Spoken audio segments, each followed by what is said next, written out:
ایک ایسا نغمہ، ایک ایسی پکار جو ساری دنیا میں سب سے زیادہ لگائی جاتی ہے، اور وہ کیا ہے؟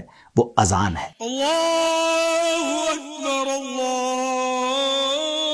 اکبر۔ سبحان اللہ، رب عز و جل نے اذان کا کیا شاندار نظام ہمیں عطا فرمایا ہے۔ اگر غور کریں نا ناظرین، دنیا کے نقشے پہ اس وقت آپ اسکرین پر بھی دیکھ رہے ہوں گے، یہ دنیا کا ایک طرح سے کونا ہے۔ سب سے پہلے فجر کی اذان یہاں ہوتی ہے، اور فجر کی اذان جب یہاں ختم ہوتی ہے تو اس کے بعد اگر آپ نقشے پر آگے بڑھتے جائیں تو پھر نیوزی لینڈ، آسٹریلیا، انڈونیشیا، آگے آئیں تو پھر جناب Singapore, Malaysia, Japan, Hong Kong, پھر آ جائیں تو کولمبو، پھر بنگلہ دیش، انڈیا، پاکستان۔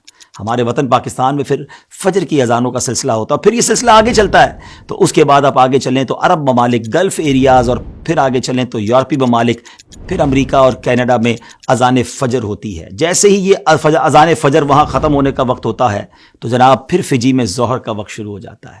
اللہ اکبر، کون سا وقت ہے جس وقت اللہ اکبر، اللہ اکبر کی صدائیں بلند نہیں ہوتی، اور شیطان کو اذان بالکل بھی پسند نہیں ہے۔ جی ہاں ناظرین، شیطان کے لیے تو ایک میزائل کی طرح ہے، اس کو تو بڑی تکلیف ہوتی ہے اذان سے، اور اس کی بڑی وجہ یہ ہے کیونکہ شیطان سجدہ نہ کرنے کی وجہ سے مردود ہوا۔ اور اذان دراصل کیا ہے؟ اذان تو نماز کے لیے تو بلاوا ہے، اللہ کی طرف بلایا جاتا ہے، مسجدوں کی طرف بلایا جاتا ہے، اور لوگ اذان کے بعد رب کو سجدے کرتے ہیں۔ تو شیطان کب یہ چاہے گا کہ ہم اذان سنیں اور اذان سے محبت کریں؟ بدقسمتی سے کہنے میں مزہ نہیں آ رہا، لیکن لوگ اب مسجدوں کے قریب گھر نہیں لیتے۔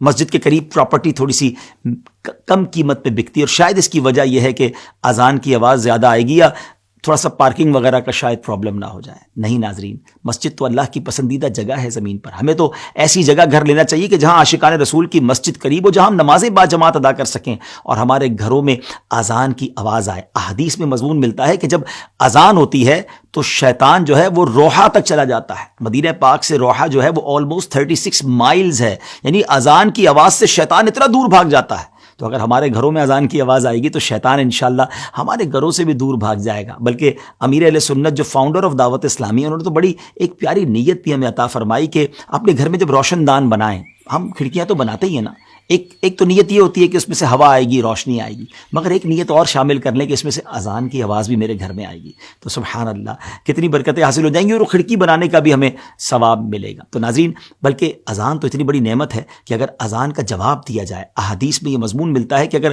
اسلامی بہنیں یعنی خواتین اذان کا جواب دیں تو ہر جملے کو رپیٹ کرنے کے بدلے انہیں 1 لاکھ نیکیاں ملتی ہیں، اور اگر مرد حضرات اسلامی بھائی اس کو رپیٹ کرے تو 2 لاکھ نیکیاں ملتی ہیں۔ روزانہ اذان کا اگر ہم جواب دے دیں نا تو تقریباً 15 کلمات ہوتے ہیں اذان میں، 30 لاکھ نیکیاں صرف اذان کو رپیٹ کرنے میں، ہم اس کا جواب دیں تو اس کا انشاءاللہ ہمیں ثواب ملے گا۔ اور فجر کی اذان میں تو الصلاۃ خیر من النوم کا اضافہ ہے، 17 اس میں کلمات ہیں، تو 34 لاکھ نیکیاں جو ہیں وہ ہمیں صرف فجر کی اذان کا جواب دینے میں ملیں گی۔ تو اذان سے محبت کیجئے، اور آئیے آج سے نیت کرتے ہیں کہ آج کے بعد ہماری کوئی نماز قضا نہیں ہوگی۔ جب بھی حی علی الصلاۃ، حی علی الفلاح سنیں کہ آؤ نماز کی طرف، آؤ فلاح کی طرف، تو اپنے کام کاج روکیے اور مسجد کا رخ کیجئے، نمازیں پڑھیے اور برکتیں لوٹیے۔